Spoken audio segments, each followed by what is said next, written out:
Bom dia, Irmandade. Estamos aqui com o segundo vídeo sobre paternidade presente com o nosso irmão Luciano Ramos. Uma discussão importantíssima que nós estamos conduzindo hoje e estamos aqui na segunda parte da nossa conversa. Luciano já está entrando. Essa é uma pauta tão rica, né, que a gente acaba se estendendo, não tem jeito. A Tudo gente bem? estava no seu Hugo, né? Paramos no seu Hugo. Paramos. Eu só queria pedir 30 segundos só para eu pegar uma caneca com água. Uma coisa rápida. Valeu. Então, gente, a importância dessa discussão é que mais homens se aproximem dessa pauta, né? Então, essa é uma das ideias do nosso coletivo. Por exemplo, através desse vídeo, diversas pessoas estão chegando a esse assunto, né? A nossa irmã, Nini Kemba Nayo, fez uma pergunta muito importante. Como que essa pauta chega na favela? Como que essa pauta chega fora do círculo acadêmico, né? Eu sou formado, o nosso irmão também é universitário. Então, a pergunta da Nini Kemba, ela faz todo sentido. Porque geralmente quem está problematizando essa coisa é a pessoa que frequentou o ambiente universitário, ou frequentou o círculo acadêmico. Então, raramente, de fato, essa discussão chega na favela, chega na comunidade, chega no proletariado, como se fala, né? Enfim. Então, uma das formas dessa discussão chegar é através de vídeo, né? Essa live, ela vai ficar salva no YouTube, esse link vai girar em toda parte. Eu próprio vou usar essa live para muitas discussões ao longo do ano, porque eu acho que é um tema importantíssimo. E a gente nem chegou na paternidade ainda, estamos caminhando. Então, essa respondendo a pergunta, né? Essa é uma das formas de fazer a conversa girar e circular na periferia, na favela, levando vídeos. A gente mesmo faz eventos também, não agora pelo coronavírus, né? Mas a gente também faz eventos presenciais e vamos voltar a fazer assim que passar isso tudo, né? Então, Porque voltando, vai passar, vai com passar. certeza vai passar. Tomar uma aguinha também. Não, desculpa, eu precisava mesmo pegar uma água, porque. É, então, é, fechando a questão lá do seu Hugo, Ele né, que é, perguntou: o que que eu faço, né? E agora, com essas é, informações é. todas aí, o que acontece? Então, é assim, a questão ela é simples, assim, sabe? A grande questão é existe um limbo, de fato. Vai ter um limbo. E esse limbo ele é necessário. Esse limbo ele é importante, né? Porque também é um momento em que você se olha, sabe? É um momento em que você tenta se entender, porque está tudo acontecendo ali de novo, né? Você está olhando para você sem as máscaras que a gente precisa olhar socialmente, né? Entendendo quais são as suas limitações enquanto homem preto, o que enquanto homem preto você também acabou fazendo que era incoerente, né? Mas para onde você quer olhar a partir dali, né? Para onde você quer olhar e o que você quer fazer a partir dali, né? O que você constrói a partir dali, né? E como você se reconstrói, sobretudo. E o limbo, ele é importante também para que você possa lidar depois, tanto com quem você já lidava antes, quanto com quem você vai lidar a seguir com mais propriedade, sabe? Porque você não fica com o discurso do outro. No limbo, o limbo é um momento em que você se reconstrói e que o seu discurso se constrói, sabe? Porque vai ser o seu, vai ser com todo um processo histórico, com todo um processo dos nossos ancestrais, com todo um processo de reeducação, mas também você entendendo qual é o teu lugar dentro daquilo, né? E aí, por isso, o limbo ele é importante. Eu acho que você vai passar por um lugar mesmo de isolamento social, né? Fazendo uma analogia, né? De quarentena mesmo, para que você possa sair dessa quarentena entendendo qual é o lugar que te cabe agora E o que que você quer fazer com isso? Porque também é uma escolha o que que você quer fazer com isso, né? Eu quero militar. Porque tem uma questão, irmão, que é muito real e que a gente precisa olhar para isso e pensar sobre isso, que é assim, uma vez que você toma consciência, não tem como você não militar por isso. Não tem como, não tem como. É incoerente tomar consciência e não militar em torno disso, sabe? Se eu tomo consciência e olho para os outros homens e naturalizo questões e situações, é incoerente. É incoerente. Exatamente. Se eu tomo consciência e ajo com violência, né? Se eu tomo consciência e realizo violências baseadas em gênero, é incoerente. É incoerente. Só que tem uma questão que é importante a gente pensar, né? Enquanto homem, a gente é sim machista. A gente é o tempo todo machista. A questão é que a gente está olhando o tempo todo para isso e também querendo ouvir dos outros o tempo todo isso quando a gente é machista, para a gente entender como é que a gente pode voltar atrás, né? Porque o machismo também tem isso, né? Ele justifica muitas atitudes nossas. E aí, isso também, de alguma forma, em muitos momentos, é confortável. Recebemos uma pergunta justamente sobre isso, falando que o homem negro ele não pode ser machista porque ele não tem poder estrutural nessa sociedade branca. Então, o máximo que ele consegue fazer é reproduzir comportamentos machistas. Mas para ser machista, ele teria que se beneficiar diretamente do machismo. E a gente está num lugar subalterno e por isso não seria capaz de se beneficiar dessa política, né, dessa ideologia. Isso procede? Ou o homem machista, o homem preto pode sim ser machista? Para mim, a reprodução de comportamentos machistas nos faz machistas, né? E a gente está numa sociedade que é machista, né? E que porque também vem muitas vezes vem aquela frase, né, do tipo, mas a mulher também é machista, né, etc, etc. Mas olha, a mulher não deveria ser machista, né? Mas essa mulher também foi educada dentro de um modelo social machista. Nós, homens pretos, fomos educados num modelo social machista, né? E sim, nós somos vítimas desse sistema, mas nós também reproduzimos esse sistema, o que nos faz ser também de alguma forma. E a grande questão está em romper com isso, né? Romper diariamente com esse sistema, né? A grande questão é essa. Perfeito, muito bom. Bom, então vamos finalmente entrar na paternidade, que é um tema importantíssimo. A gente sabe que no Brasil mais de 100 mil crianças não têm o nome do pai no seu registro. É uma questão crônica aqui no nosso país, especialmente as crianças pretas. Então, se a gente não tem, na maioria dos casos, um pai presente, ou quando tem, ele não é presente afetivamente, emocionalmente, às vezes nem da forma material, né? Nem prover o que tem que prover, de onde vamos tirar referências para uma paternidade presente, uma paternidade proativa, positiva, afetuosa, se muitas vezes não temos isso? Tem como conseguir fazer isso só intelectualmente? Então, eu acho que a gente volta para o ponto, né, de que a gente não foi educado para ser pai, né? A gente não chegou aqui a esse lugar onde a gente está, né, fisicamente, geograficamente, para exercer paternidade, né?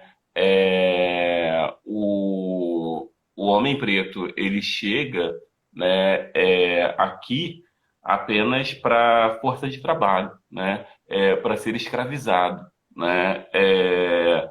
O, Tem um livro ótimo, que era um livro que a gente estava outro dia conversando e trocando por telefone, né? Que é o livro que discute masculinidades negras contemporâneas, né? do Henrique Richer, que vai trazer, organizado, né, pelo Henrique Richer, é, eu só queria abrir um parêntese, porque acho que uma companheira traz uma coisa aqui super importante, que é nenhum negro, nem homem e nem mulher, é verdade, nem homem nem mulher.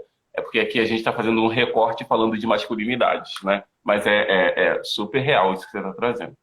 É, mas o Henrique Richer, ele vai falar, né, quando ele faz uma análise, né, das relações, né, ele vai falar do homem negro enquanto um tabu, né, porque a grande questão é a seguinte, o homem branco se relacionava com a mulher branca, usava e abusava dos corpos das mulheres pretas, né, o homem preto, ele não podia de forma alguma se relacionar com a mulher branca, né? Porque se isso ocorresse, ele era incriminado por isso e ele morreria por isso. E ele também não podia se relacionar com a mulher preta e reproduzir, né? E ter filhos com essa mulher preta, porque isso seria perpetuar uma raça que não deveria ser perpetuada dentro da sociedade.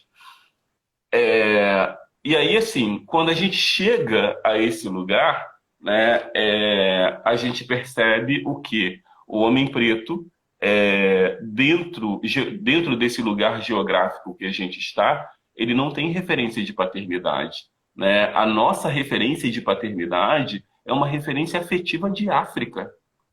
A nossa referência de paternidade é uma referência afetiva que vem dos nossos ancestrais africanos, né? Não nos deram embasamento afetivo, social, né, para o exercício dessa paternidade, né, assim, afetivo, social, político, e todos mais elementos que a gente queira tratar aqui, né, e aí, como é que a gente agora consegue se relacionar com isso, uma vez em que esse homem preto ele reproduz, ele engravida, né? Ele, de alguma forma, ele está trazendo para esse lugar de paternidade tudo aquilo que ele também não teve, né? E isso não está ligado, eu gostaria muito de deixar isso muito evidente aqui na nossa conversa, isso não está ligado à vitimização, né, da paternidade preta, porque as pessoas também muitas vezes levam para esse lugar, mas é uma análise, né? É uma análise. A grande questão é como é que você consegue dar aquilo que você também não conseguiu ter enquanto elementos que te constituem enquanto pessoa, né? Quando a gente vai discutir sobre os medos da paternidade com os homens, em geral, os medos são não conseguir prover, não conseguir educar, não saber educar, e não ter tido referência paterna, né? Como é que eu exerço uma coisa que eu nunca tive na vida? Né? Muitas vezes esses homens não têm nem na certidão de nascimento o sobrenome do pai, né? Muitas vezes esses homens não têm, nunca viram a figura paterna deles, né? Ou em outras situações, esses pais pretos desses homens eram alcoólatras, eram homens violentos, eram pais que viveram em situação de encarceramento por muitos anos e que também não puderam exercer a paternidade, né? Enfim, faltam elementos para esses homens, né, para o exercício da paternidade. Eu me lembro de uma oficina que eu estava dando, na verdade era uma aula que eu estava dando, num curso que era uma parceria entre a PUC do Rio e o Promundo, e um homem vira e começa a falar sobre a relação dele com o pai. E em um dos pontos, esse homem vira e diz o seguinte: cara, meu pai nunca saiu. Eu estava falando isso na live com a Thaís outro dia. Cara, meu pai nunca saiu comigo na rua, assim. E se ele saiu comigo, foram 2 vezes. Minha mãe era branca, meu pai preto. E meu pai não saía comigo. E eles moravam na Ilha do Governador, numa favela da Ilha do Governador, aqui no Rio de Janeiro. E aí, um dia ele vira pro pai, ele estava ali próximo aos 15 anos, e aí ele vira pro pai e diz que ele queria como presente que o pai dele saísse com ele na rua. E aí o pai dele vira, chama ele para uma conversa e diz, olha, ele diz, né, que aos 15 anos ele já se reconhecia como um homem gay, e ele achava que esse era o motivo do pai não sair com ele à rua. E aí o pai vira para ele e diz, olha, você acha que... eu queria te dizer por que que eu não saio com você, né? Por que que eu não vou com você para a rua? E o ponto central é que todas as vezes que eu entro ou que eu saio da favela onde a gente vive, eu tomo dura da polícia por ser um homem preto, né?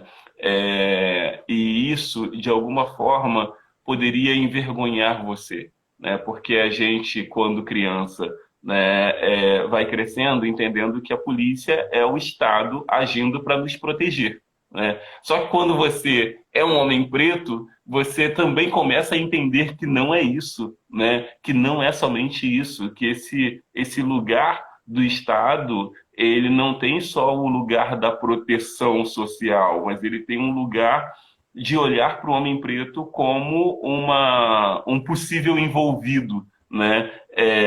A Fátima Sequeto, da Fiocruz, tem um artigo que eu acho maravilhoso, que se chama Envolvidos, né? E aí, quando ela faz essa análise dos envolvidos, ela vai dizer que o Estado, quando entra na favela e mata, a justificativa que se encontra para reconhecer que homens pretos foram mortos ali era, mas ele era envolvido, né?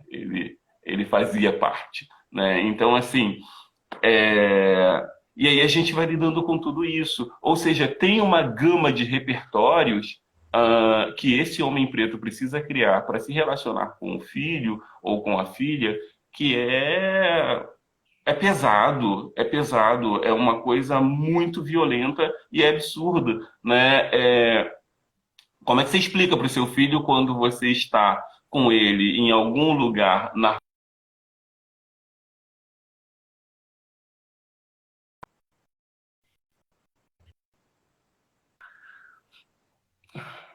É isso. Acho que tinha dado uma travada, né? Mas como é que você explica para o seu filho, você está na rua com ele e de repente alguém passar por você e segurar a bolsa com mais força, ou de atravessar a rua com medo de você, né? Ou de você estar buscando atendimento num lugar público, né, com o seu filho e as pessoas fazerem muita questão que não estão vendo você ali, né?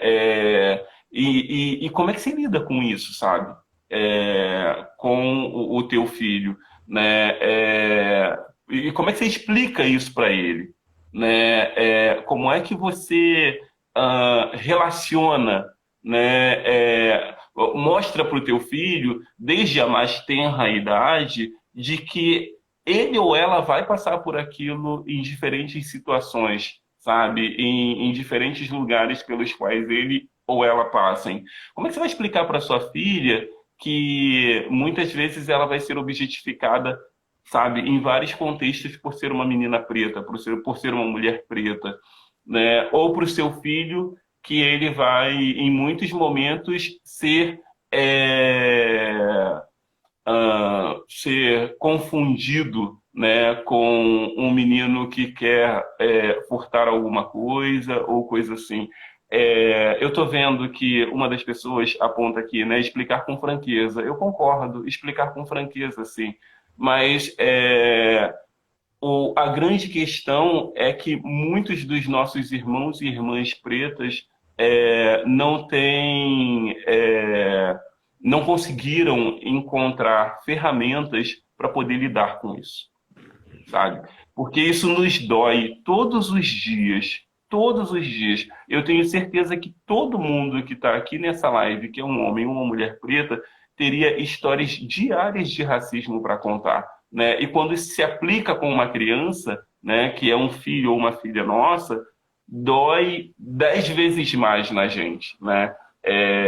Perfeita. Você falando isso me lembrou uma coisa que eu nunca tinha parado para pensar e pensei agora. A minha mãe nunca conversou comigo sobre racismo.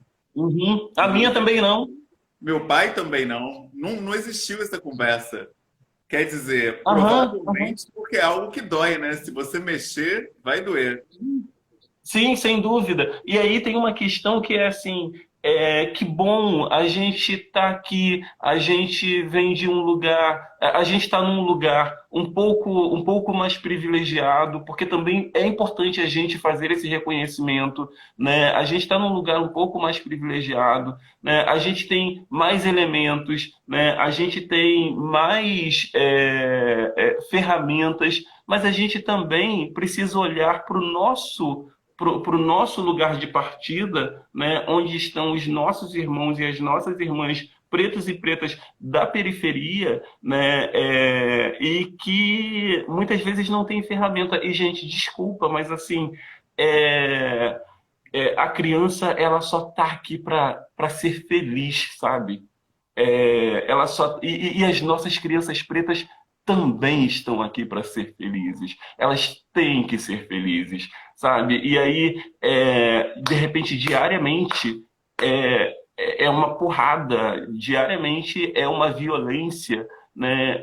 Quando essa criança tentava brincar na praça, quando essa criança tentava correr no meio da rua, eu me lembro claramente que tinha uma coisa que era assim, né, na minha infância: não corre. Se você estiver dentro do mercado, não corre. Se você estiver em tal lugar, não corra, né? E aí, assim, a questão era por que não correr? É porque o segurança vai atrás de você. E aí eu me lembro que um pouco depois, uma vez passando as férias na casa de um amigo, que a família toda era branca, no shopping, a mãe dele vira e diz assim: Fulano, não corra. Né? E aí eu pensei, na hora eu associei, né? Porque a polícia vai correr atrás.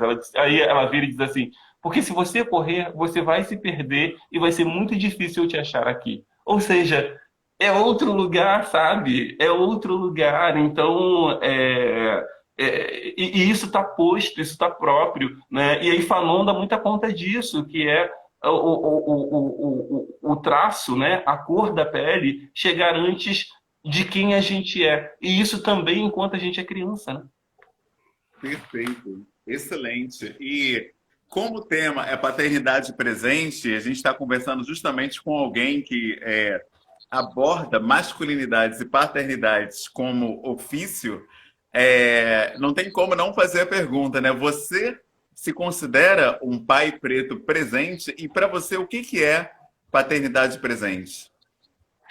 Então, assim, eu poderia dizer para você que a Laura mudou minha vida, mesmo, né? Porque, assim, acho que eu estava um dia antes da Laura nascer, que a gente ainda não sabia que a Laura estava chegando naquele momento, porque estava na 38ª semana, né? E eu achava, era a última viagem que eu estava fazendo de trabalho, uma viagem super curta, de 2 dias, uma coisa de ir e voltar, porque a gente estava ali já num combinado de que daquele momento em diante não viajaria mais, porque a gente ia ficar ali esperando a Laura chegar no tempo dela. No dia, um dia antes da Laura nascer, eu estava em Brasília e estava conversando com o Miguel, que é o diretor do Promundo. E aí o Miguel dizia assim: ah, você vai ver que depois que sua filha nascer, tudo vai mudar, porque tudo começa a se conectar, e tudo acontece em torno dela, né? E é um fato, né? E aí quando eu estou voltando para o Rio, no dia que eu estou voltando para o Rio, a Joyce, a mãe da Laura, começa a ter ali todo um processo de trabalho de parto, começa a sentir contrações, etc. E foram mais ou menos umas 18 horas da gente em trabalho de parto, foi tenso, Caramba. né? E aí quando. E aí esse é o ponto também, sabe? Essa coisa da gente em trabalho de parto, porque o trabalho de parto não era só da Joyce, o trabalho de parto era nosso, né? Todo o processo era nosso ali, né? E entendendo que aquele momento era importante para os dois. E aí quando a Laura chega, né? Quando ela chegou, teve um processo de olhar para aquilo tudo e entender que tudo era novo, né? Que tudo era um novo caminho.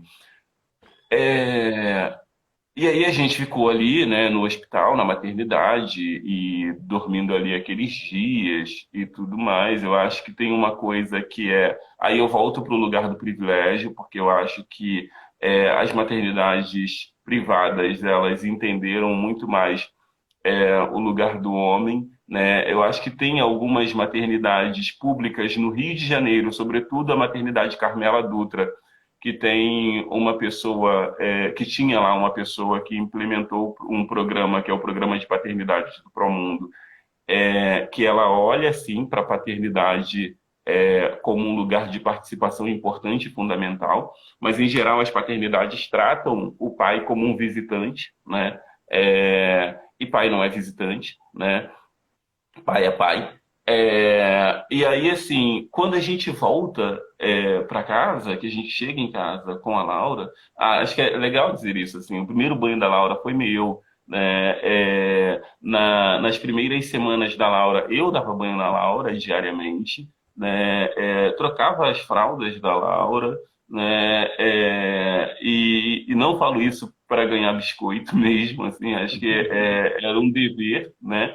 É, e, e curei também o umbigo da Laura, assim, isso é uma coisa muito, que eu falo com muito orgulho, assim, porque acho que é uma coisa sempre muito, não, a avó precisa cuidar do umbigo do bebê, e não sei o quê, né, e não, assim, acho que esse lugar, ele é nosso, sabe, o lugar do cuidado é nosso.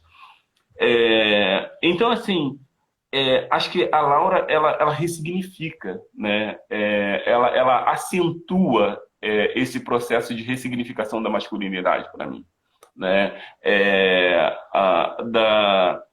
Da relação de ouvir a voz do pai e, ao ouvir a voz do pai, se acalmar, né? Do tá com cólica e, de repente, eu tirar a blusa, colocá-la enfaixada em mim e ali a cólica dela se acalmar, né? Ela ir sentindo, ir se acalmando e ir criando processos de conexões, né? É um olhar e um sorriso, é uma coisa de ouvir um certo gemido e entender um pouco o que aquilo está demonstrando, né? E aí, assim, eu acho que esse lugar precisa ser nosso, sabe? Eu acho que esse lugar precisa ser nosso, porque esse lugar também nos é retirado com muita facilidade, ou muitas vezes também a gente não acessa esse lugar, né? Mas quem nunca viu, né, do tipo, um homem não ser não ser chamado, né? Ou quando tenta trocar a fralda do bebê, dizerem que ele não pode trocar a fralda do bebê porque ele não tem jeito para aquilo, né? Ou quando é uma menina, porque aquele homem é um possível abusador, né? Porque também o homem é posto nesse lugar, né? E aí, assim, ah, eu sempre tem um ponto que eu digo que é importante pensar, que é o seguinte: em geral, o abuso ele acontece, né, muito nas relações onde não tem vínculo, onde o vínculo ele é distanciado, sabe? Então, assim, eu não cuidei, eu não. É claro que isso não é uma regra, sabe? Eu não gosto de generalizar nada. Eu acho que é um erro e é sempre uma armadilha quase que mortal, né? Mas, em geral, o que ocorre eu não cuidei, eu não tenho laço, eu não tenho vínculo, então eu posso usar e abusar como eu quiser, né?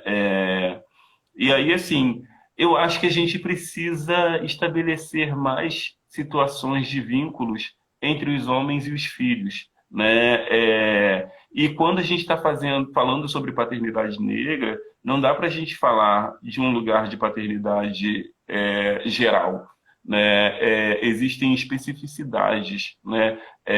E a paternidade negra ela é marcada por alguns pontos e elementos importantes, que esse cara não está num lugar de poder, muitas vezes no espaço de trabalho dele, né?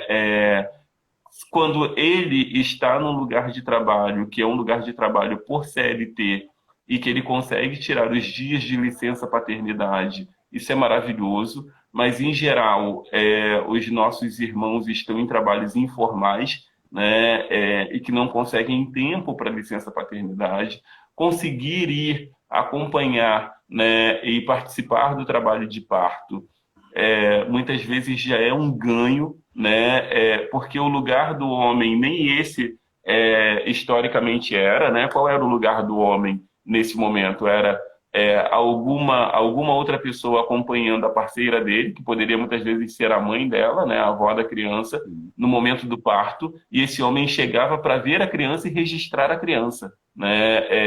Ele não participava desse processo, né? Historicamente ele não participava, é, por- a- inclusive porque o lugar dele era de prover, então ele tinha que estar preocupado apenas em prover, né? Outro ponto importante é que quase nunca se pergunta para o homem como ele está se sentindo, né? Naquele momento em que ele descobre a paternidade, né? Como é que você está se sentindo? Não, mas é muito mais, tem uma sociedade machista que está preocupada se é menino ou menina, e se é menino dizer, ah, olha, tá vendo que ótimo, aí você vai perpetuar, né? Vai ser um pegador. Ou se é uma menina, ah, então agora você está dando forra para os outros, né? Então, assim, esse é o discurso machista que se esconde sempre por trás de um lugar de não reconhecimento de fragilidades, né? De um homem naquele momento em que ele vai ser pai.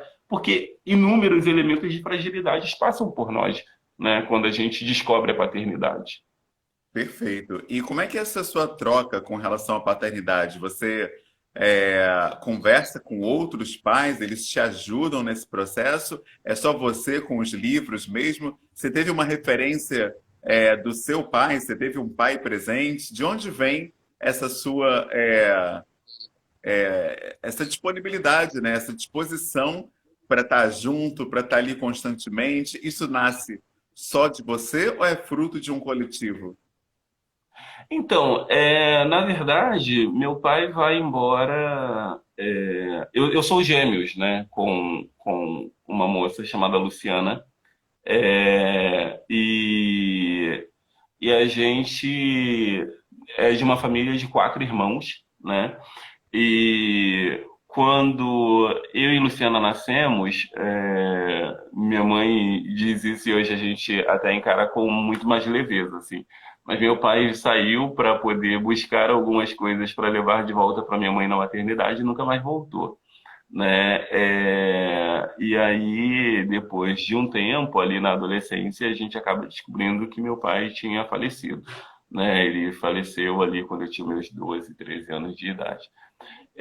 Então eu não tenho essa referência paterna, né? Eu não lidei com uma figura paterna. E quando a gente não tem uma figura paterna, é muito, muito interessante isso. Assim, a gente vai buscando em outras pessoas uma referência paterna, em outros homens uma referência paterna.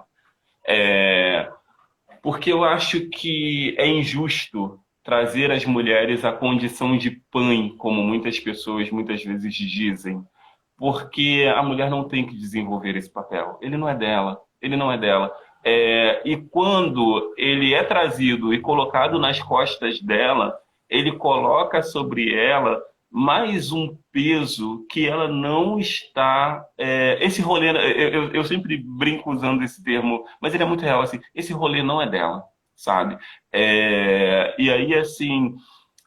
A gente, enquanto criança, adolescente, jovem preto, fica procurando outras referências paternas que de repente vão caber naquele lugar, né, em que ficou vazio, porque ele fica vazio, isso é um fato, esse lugar fica vazio, né? E aí, assim, quando eu começo a atuar na área social, eu começo a olhar para muitas crianças que vivenciaram o mesmo processo que eu vivenciei, né? E quando eu começo a ter acesso ao tema de masculinidade, ao tema de paternidade, eu começo a conseguir elaborar teoricamente tudo aquilo que foi o meu processo e a discutir com outros homens, sabe? Porque a minha lógica de discussão com esses homens, ela é a seguinte, ela é: vamos discutir o que que potencializa o teu exercício de paternidade, né? Para mim, assim, independe se esse homem está na relação neste momento com a mãe do filho, né? Com a mãe do filho dele. Para mim, independe se essa relação ela é uma relação com essa parceira ou ex-parceira distanciada, né? O que para mim é o mais importante é como esse homem ele está presente na vida dessa criança, né? Porque ele não pode ser uma visita, sabe? Ele não deveria ser uma visita, né? Ele precisa ser presença, ele precisa ser presente, ele precisa estar presente, né? E muitas vezes, quando eu olho para esses homens, né, me vem muito à cabeça meu pai, porque eu fico pensando que elementos ele não teve para poder lidar com essa paternidade, né? Que elementos ele não conseguiu desenvolver para lidar com essa paternidade, porque isso é real, né? Em muitos momentos da vida, a gente não tem elementos mesmo para poder lidar com isso. É muito duro, né? Imagina um homem preto com 4 filhos e pensando o quanto precisa prover em relação àqueles filhos e com todas as instabilidades socioeconômicas, sociais, etc., que a gente vivencia, né? Porque tem uma coisa que é importante a gente pensar nisso, é que assim, a saúde mental do homem preto também não é olhada, né? Porque saúde mental para homem preto ou para mulher preta se torna algo quase não, é algo distante, né? Porque a gente acaba não tendo tempo para olhar para isso, porque você precisa pensar se amanhã você vai ter comida na mesa. Então, se você está pensando se amanhã você vai ter comida na mesa, como é que você vai olhar para a sua saúde mental? E aí, em algum momento, alguém que socialmente é muito mais cobrada dentro dessa sociedade para o cuidado, acaba tendo que ficar com essas crianças, que é essa mulher.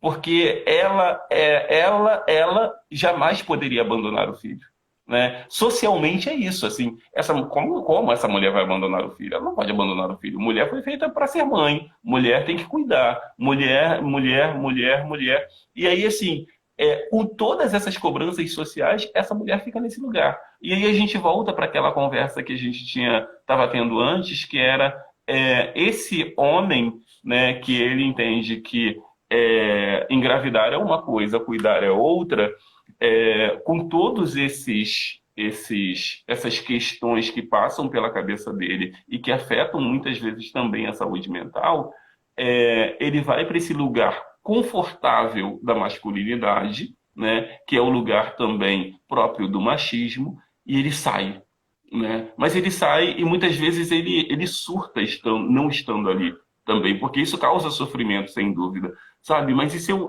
são vários elementos que estão passando por ali. Não dá para julgar a partir de apenas um viés, né? Não dá para julgar a partir de um recorte somente, porque vários recortes estão passando por ali, sabe? Ele é afetado por inúmeras questões. Perfeito. Então é uma pauta que não é tão simples, né? É uma coisa que Não.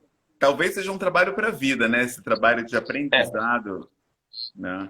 é. Um aquilombamento E que os grupos que a gente pode fazer com esses homens pretos, eles são gatilhos, sabe? Eles dão um estalo, eles são o primeiro motor, a mola inicial, né? E que depois eles vão amadurecendo isso, eles vão refletindo sobre isso. é, Aí vão para o lugar de limbo, porque o lugar de limbo é necessário, como a gente já disse, Mas, assim, é o primeiro ponto, sabe? E que também é entender. Eu também gosto muito de pensar isso, assim. Alguns homens viram e dizem, cara, somente agora, na terceira paternidade ou na quarta paternidade, é que eu pude olhar para isso através da participação em um grupo com homens. Ótimo! É o momento, então. É o momento de entender isso, se reconectar com o que já foi, né? E olhar para o que já foi, né? E muitas vezes se reconectar com quem estava naquilo que já foi, mas também olhar para frente, entendendo que é possível mudar, né? E o que é possível fazer novo, diferente. Perfeito. Então, é realmente, de fato, é um trabalho que se estende para a vida toda. A nossa irmã Nini Kemba Nayo, ela fez uma pergunta, né? Qual é o nome do seu livro? Ele já tem o nome? Então, ele não tem nome ainda. O que que rola? Vou resumir um pouco a história do livro. Ela é a seguinte: em janeiro eu participei de uma entrevista, né, de um debate no canal Futura com a Caroline Arcari. Não sei nem se a Carol tá por aí. Mas ela. E o tema era discutir sobre o aumento do abuso sexual contra crianças e adolescentes, né? Porque a gente tem um aumento nos últimos tempos de abusos e violências sexuais contra crianças e adolescentes perpetrados por pais, né? E aí a gente estava fazendo essa discussão no canal Futura e foi ótimo, assim, a gente fez uma discussão maravilhosa.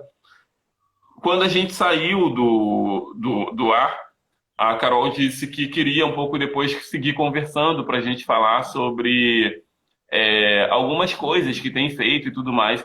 E na primeira semana de quarentena, a Carol me manda uma mensagem perguntando se eu queria escrever um parecer sobre um livro novo da Kaki, que a Kaki estava lançando, acabou de lançar, inclusive, chamado Homens Também Choram, que é um livro infantil.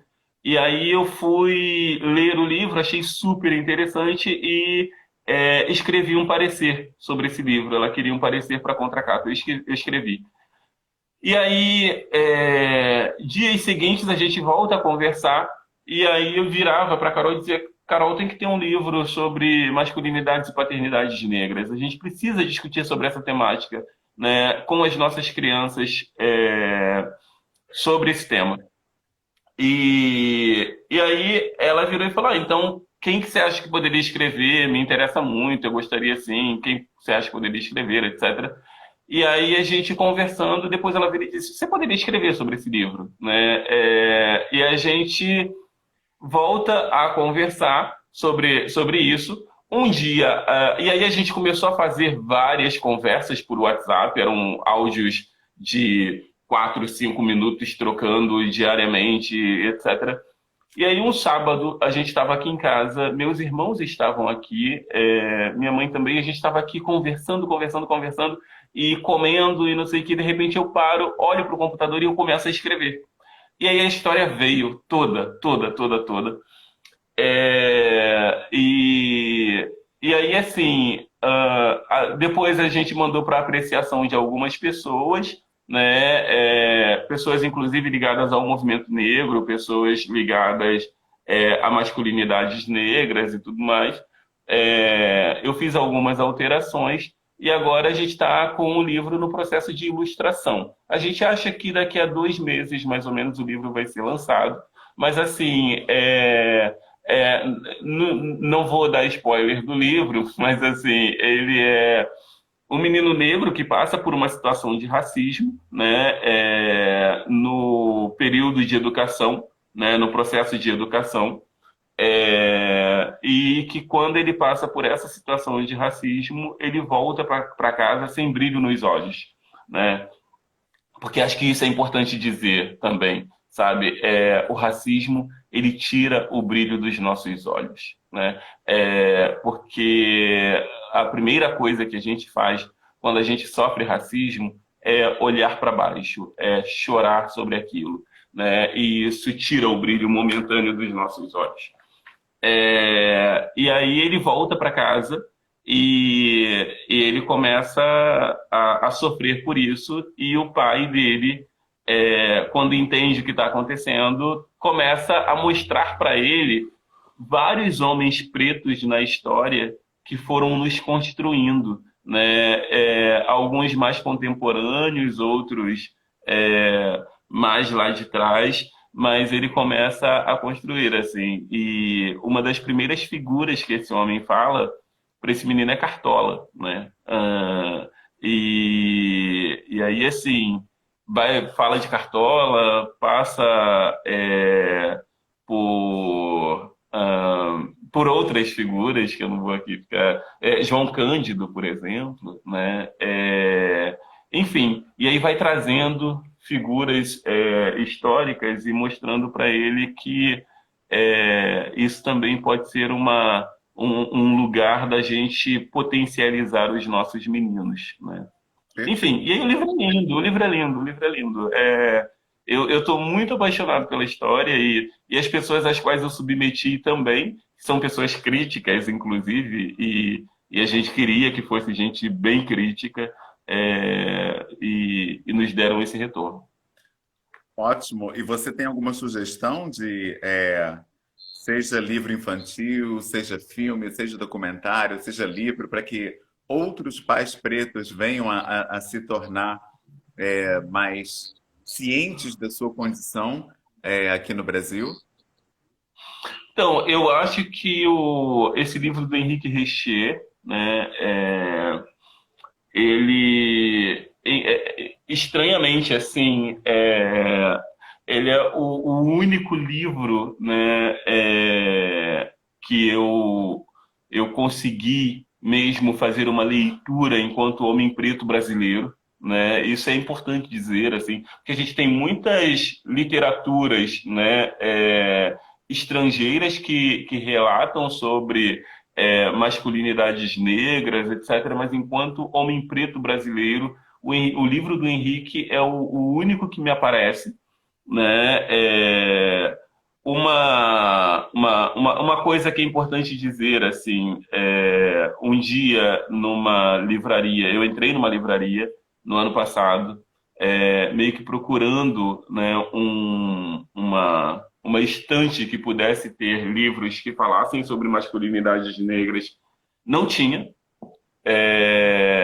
A gente não encontra, né? E isso é algo que precisa nos chamar a atenção, assim. E não é porque homens pretos não produzam, não é. Porque a gente tem muita produção de homens pretos, sim, só que elas elas não chegam a esse lugar, não chegam a esse lugar, né? Onde a gente consiga pegar, acessar, levar para casa e tudo mais, assim.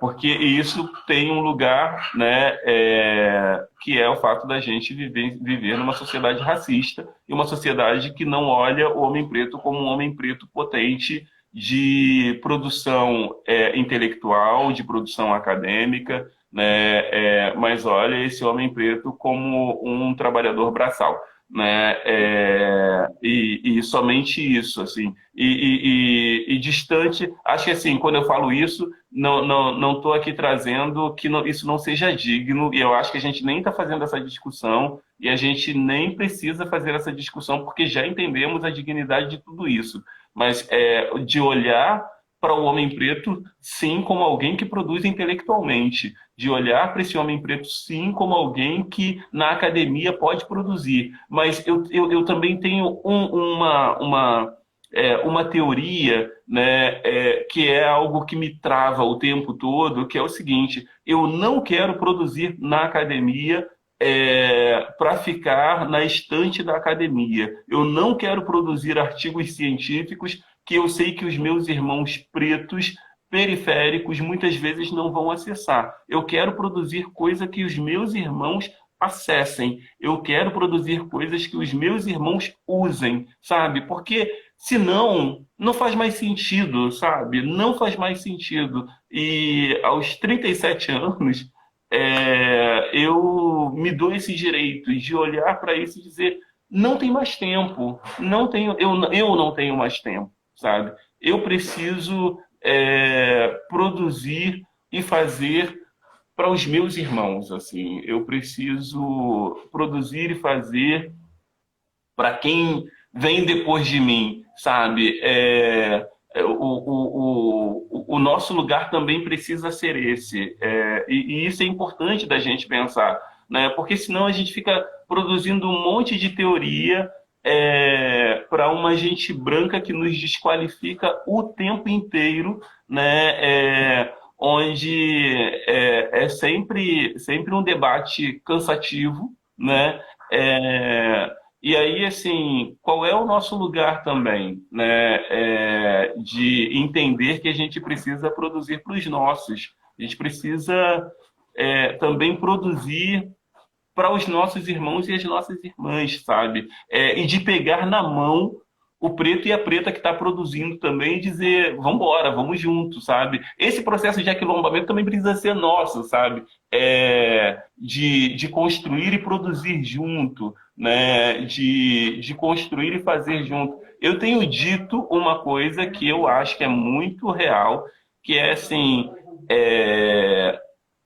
a gente, enquanto homens, pais pretos, também deveria fazer uma publicação para outros homens, pais pretos, sabe? Uma publicação mesmo de essa coisa do... Cara, o que é esse medo que a gente tem da paternidade? Que ele é real, e ele está aí, ele existe. Quais são os desafios, mas também o que isso te traz de bom, o que isso te traz de interessante, o que isso te traz como aprendizado para a vida. Vamos teorizar sobre isso, vamos produzir sobre isso, porque a gente não tem nada sobre paternidades pretas produzidas. Não tem. No Brasil não tem. No Brasil a gente não tem. Essa sua fala me contempla muito. Eu me vejo contemplado nessa sua fala porque eu estava lá no lançamento do livro do Henrique Richier, na Casa Nara, no centro, e é indiscutível que a obra é fantástica, eu tenho, já li, já reli, mas uma coisa que me incomodou um pouco foi justamente isso que você está falando, da linguagem, do acesso, né? Porque se falava muito em afrodiaspóricas, atravessamento, umas palavras que se você falar ali na comunidade, o nego vai rir da tua cara. Então, vai. E vai sair da sala e vai te deixar sozinho lá. Galera? É possível falar a língua do povo tratando desses temas? Pois é super possível. É super possível. Eu acho super possível. Acho assim, se a gente quer produzir para academia, né, ou se a gente quer produzir para pensadores, vamos produzir, mas também vamos produzir algo que seja palatável para quem não está nesse lugar, para quem não pôde estar nesse lugar e também para quem não deseja estar nesse lugar, porque também pode ser um desejo não estar nesse lugar e está tudo bem, sabe? Mas o não estar nesse lugar não precisa ser um espaço inacessível de alcance de um saber, sabe? De um saber que pode ter muito mais incidência numa comunidade do que numa estante de academia, né? E aí, assim, eu acho, eu tô super mobilizado quanto a isso e acho que, assim, não era a minha intenção escrever um livro durante a quarentena, eu digo isso sempre, constantemente, assim, não era mesmo, eu não entrei na quarentena dizendo vou escrever um livro infantil. Não entrei, assim, ele surgiu. Mas desde o ano passado tem sido uma discussão minha começar a pensar numa publicação sobre paternidade mesmo. E que ela tenha dois caminhos, sabe? Que ela sobre paternidades pretas, né? Eu acho que isso é importante deixar evidente aqui na nossa conversa, né? Como diriam uns amigos que eu adoro, assim, acho que isso é importante escurecer nessa conversa, né? Eu acho que eu estou super interessado, sim, de escrever algo sobre paternidades negras, sobre paternidades dos homens pretos, porque acho que tem campo para isso e acho que a gente precisa fazer isso. Perfeito, irmão. Muito obrigado pelo seu tempo, pelos seus escurecimentos, né? e pela disponibilidade. Bom, a gente tem uns minutinhos antes do Instagram cortar a gente.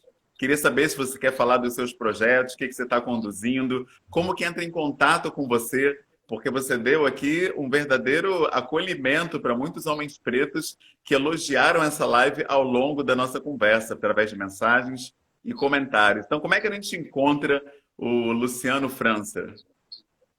Então, assim, em geral, eu tô no Instagram, como Luciano F. Ramos, né? É, o, também no site do Promundo me acha, assim, tô lá e tá. Mas assim, proporia mesmo pelo direct do Instagram, né? Poderia me achar, me mandar mensagem, e a gente ir trocando através disso.